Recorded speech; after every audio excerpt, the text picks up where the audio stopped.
At pagka inyong iniunat ang inyong mga kamay, aking ikukubli ang aking mga mata sa inyo.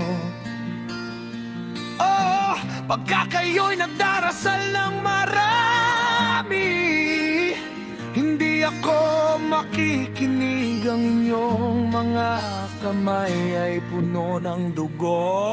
Magsipaghugas kayo, magsipaglinis kayo, alisin ninyo ang kasama ng inyong pangagawa sa harap ng aking mga mata. Magsihinto kayo sa paggawa ng masama.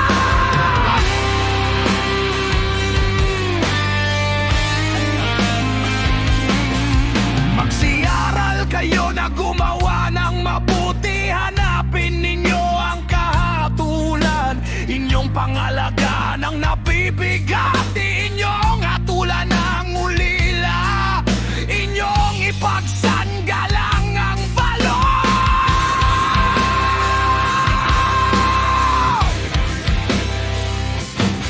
Magsibarito kayo ngayon at tayo'y magkakatwiran. Sabi ng Yahweh, bagaman ang inyong mga kasalanan ay maging tila mapula, ay magiging mapuputi na parang yeye. Bagaman maging matigas na pula, ay magiging parang balahibo ng tupa.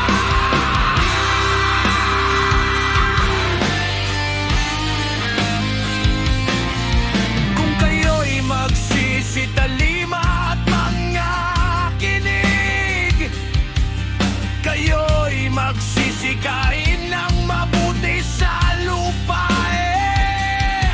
Tatapuan kung kayo'y magsitanggi at maghimagsik, kayo'y lalamunin ng tabak, sapagkat ang bibig ng Yahweh ang nagsalita.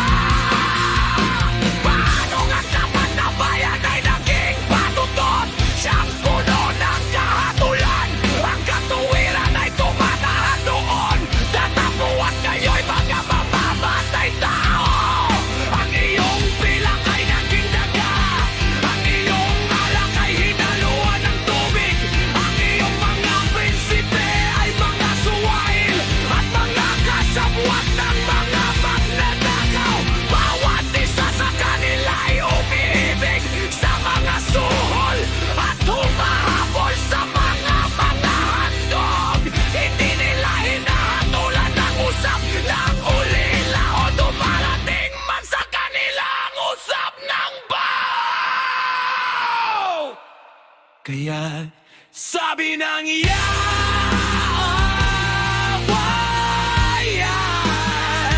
ng mga hukbo ng makapangyarihan sa Israel, ako'y hihinga ng aking kapusukan laban sa aking mga kaaway, at ako'y manghihiganti laban sa aking mga kaaway. At ibabalik ko ang aking kamay sa iyo,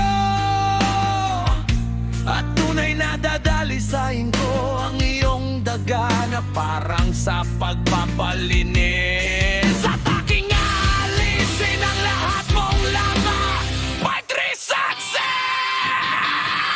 At aking ibabalik ang iyong mga hukom na gaya ng dati, at ang iyong mga kagapayo na gaya ng una.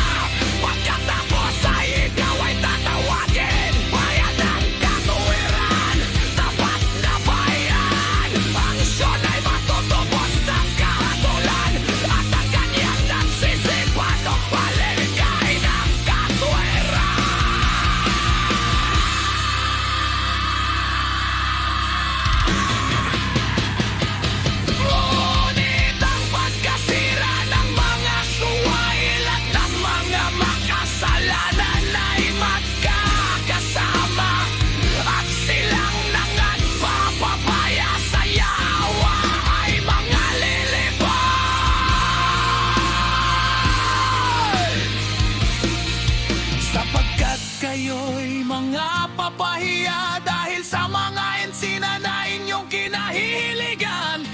kayo'y mga lilipat dahil sa mga halaman na inyong pinili sa